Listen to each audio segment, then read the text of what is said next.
اور یہ کہ اس میں کسی اور کے ساتھ اس کا پردہ چہرے کا نہیں ہے، تو پھر یہ پوری فہرست دینے کی ضرورت کیا ہے؟ میرے نزدیک چہرے کا پردہ اسلام کے اندر لازم ہے، اور اس چہرے کے پردے سے مستثنا ہیں یہ لوگ۔ کون لوگ مستثنا ہیں؟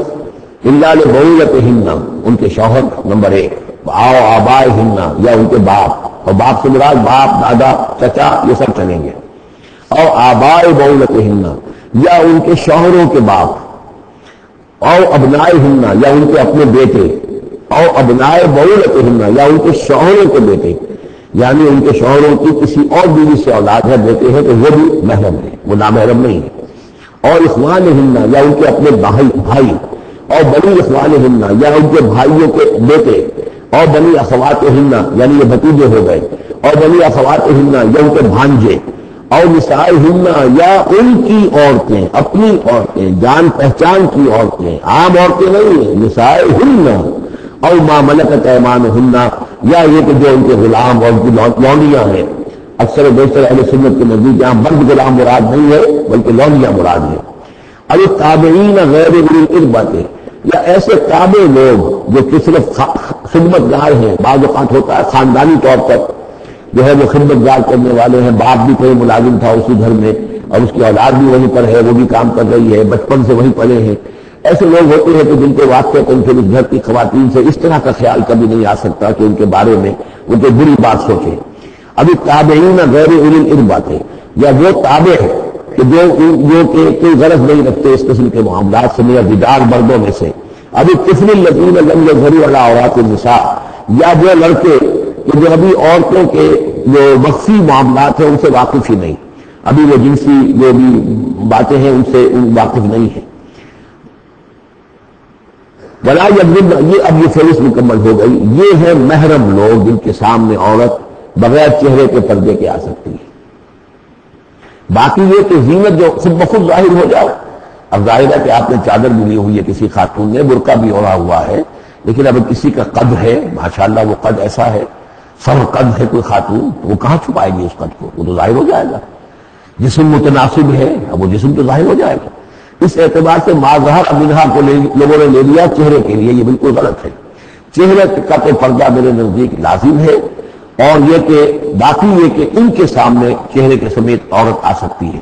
باقی عورت جو ہے اپنے بیٹے کے سامنے بھی سوائے 3 اعضاء کے اور نہیں کھول سکتی، اپنے بھائی کے سامنے بھی نہیں کھول سکتی۔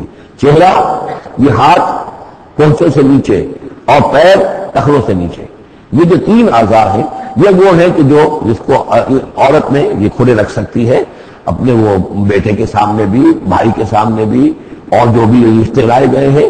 لیکن یہ کہ اس سے آگے پھر جو ہے معاملہ وہ پھر اس سے شوہر کا ہے، اس سے آگے یعنی لباس کا معاملہ جو ہے جس سے کہ عورت جو ہے وہ آزاد ہوگی، وہ صرف شوہر کے لیے۔ وَلَا يَضْرِبْنَ بِأَرْجُلِهِنَّ لِيَعْلَمَ مَا يُخْفِينَ مِنْ زِينَتِهِنَّ، اور نہ ایسا ہو کہ وہ اپنے پاؤں مار کر چلے تو زیور جو ہے پاؤں میں پہنا ہوا اس کی دھنکار ہو، تاکہ لوگ جو ہے وہ متوجہ ہو جائیں۔ لِيَعْلَمَ مَا يُخْفِينَ مِنْ زِينَتِهِنَّ، تاکہ لوگوں کے علم میں آ جائے کہ کیا انہوں نے چیز چھپائی ہوئی ہے اپنی زینت میں سے، کیا زیورات پہنے ہوئے ہیں۔ وَتُوبُوا إِلَى اللَّهِ جَمِيعًا أَيُّهَا الْمُؤْمِنُونَ، اور اہل ایمان سب کے سب مل کر اللہ کی جناب میں توبہ کرو، لعلکم تفلحون، تاکہ تم فلاح پاؤ۔ وَأَنكِحُوا الْأَيَامَ مِنكُمْ، اور دیکھو اپنی بیواؤں کی شادیاں کر دیا کرو۔ وَالصَّالِحِينَ مِنْ عِبَادِكُمْ، یہ بھی اب ایک بہت اہم ہے بات۔ ہندوانہ ہمارا معاشرہ جو ہے وہ بیوہ کی شادی جو ہے وہ تو جائز بھی نہیں سمجھتا، یا بہت ہی یوں سمجھیے کہ اس کے نزدیک بہت ہی ناپسندیدہ بات ہے، اور ہمارے ہاں بھی یہ ہو گیا ہے۔ حالانکہ یہاں حکم ہے انکحوا الایام منکم، بیواؤں کی شادیاں کر دیا کرو۔ والصالحین من عبادکم وامائکم، اور تمہاری جو بانیاں ہوں، غلام ہوں، ان میں سے بھی جو سمجھدار ہوں، ان کے کردار کے بارے میں تمہیں اعتماد ہو، ان کی بھی شادیاں کر دیا کرو۔ ایک کی کنیز ہے، ایک کا غلام ہے، ان کی شادی ہو جائے۔ اب ظاہر بات ہے وہ کنیز جو ہے اپنے آقا کے، اب اس کے ساتھ وہ تمتع نہیں کر سکے گا، اس لیے کہ اس نے اجازت دے دی ہے کہ اس کی کنیز کی شادی ہو گئی ہے کسی غلام کے ساتھ۔ وَالصَّالِحِينَ مِنْ عِبَادِكُمْ وَإِمَائِكُمْ إِنْ يَكُونُوا فُقَرَاءَ، اگر وہ فقیر ہوں گے، مہر وغیرہ دینے کی ان کے اندر ہمت نہیں ہے، صلاحیت نہیں ہے، يُغْنِهِمُ اللَّهُ مِنْ فَضْلِهِ، تو ہو اللہ تعالیٰ ہو سکتا ہے کہ ان کو اپنے فضل سے غنی کر دے۔ واللہ واسع علیم، اللہ واسع بہت سمائی رکھنے والا، کشائش والا، کشادگی والا اور جاننے والا ہے۔ یعنی یہ بھی ہے کہ کسی وقت انسان سوچے کہ اگر میں شادی کروں گا تو وہ بھی اپنی قسمت ساتھ لے کر آئے گی. کیا پتا کہ میرے اس وقت حالات جو ہیں اگر کچھ خراب بھی ہو تو اللہ تعالیٰ اس کی قسمت سے اس کے حوالے سے اللہ تعالیٰ میرے لیے رزق کا دروازہ کھول دے. وَلْيَسْتَعْفِفِ الَّذِينَ لَا يَجِدُونَ نِكَاحًا، اور جو لوگ نکاح کی قدرت بالکل نہ رکھتے ہوں، شادی کر ہی نہ سکتے ہوں، کچھ بھی نہ ہو ان کے پاس، نہ کوئی گھر ہو جس میں کہ اپنی بیوی کو رکھ سکے، نہ کوئی نان نفقے کا سامان ہو، نہ کوئی مہر دے سکے.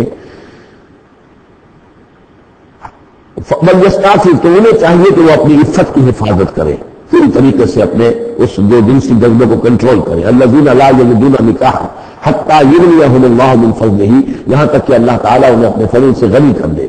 وَالَّذِينَ يَبْتَغُونَ الْكِتَابَ مِمَّا مَلَكَتْ أَيْمَانُكُمْ فَكَاتِبُوهُمْ، اور تمہارے غلاموں میں سے جو تمہارے ساتھ چاہیں مکاتبت کرنا. یہ مکاتبت کا قاعدہ یہ تھا کہ غلام یہ طے کرتا تھا کہ جناب میں آپ کو اتنے لاکھ درہم دے دوں گا، اتنی مدت کے اندر اندر آپ مجھے آزاد کر دیجئے.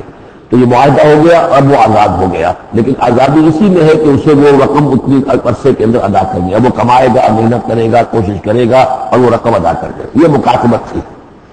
تو جو بھی تمہارے غلاموں میں سے مکاتبت چاہے، مما ملکت ایمانکم فکاتبوہم، تو یہ مکاتبت کر لیا کرو.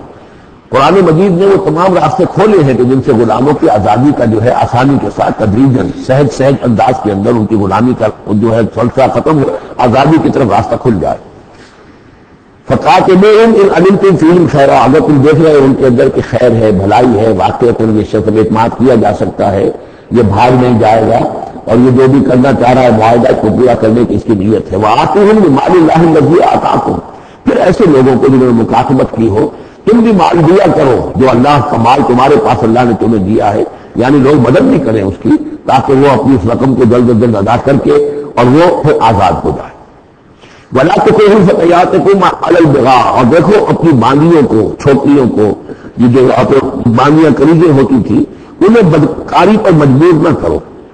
ان اردنا تحسنا، اگر وہ چاہے کہ وہ پاک دامن رہے، وہ کسی قلعے میں رہے، اور ان سے کیونکہ یہ بھی رواج وہاں تھا، ان باندیوں سے پھر وہ پیشہ کراتے تھے. اب یہ اصل میں اصلاح ہو رہی ہے اس معاشرے کی، اور اس کے اندر ان چیزوں کو رفتہ رفتہ روکا جا رہا ہے. جیسے سورہ نساء میں آیا تھا، ایسا بھی ہوتا تھا کہ باپ کی بیویاں جو ہیں اپنی سوتیلی مائیں ہیں انہیں اپنے گھر میں ڈال دیا. لیکن یہ ساری چیزیں رفتہ رفتہ ایک ایک کر کے پھر کی بندش ہوئی ہے. تو وہ اپنی ولونیوں سے پیشہ کراتے تھے اور کمائی خود کھاتے تھے. تو فرمایا یہ بہت غلط ہے. تب تک وہ عرب حیات دنیا، تاکہ تم حاصل کرو دنیا کی زندگی کا سامان. وَبِذِكْرِهِنَّ فَإِنَّ اللَّهَ مِن بَعْدِ إِكْرَاهِهِنَّ غَفُورٌ رَحِيمٌ، اور اگر کوئی ان کو مجبور کرے گا اس کام کے لیے تو اللہ تعالیٰ ان کی اس مجبوری کی بنا اور ان کے حق میں غفور و رحیم ہوگا. تم پر وبال آئے گا، جو کام یہ غلط کروائے گا وبال اس پر آئے گا. اگر وہ خود جو ہے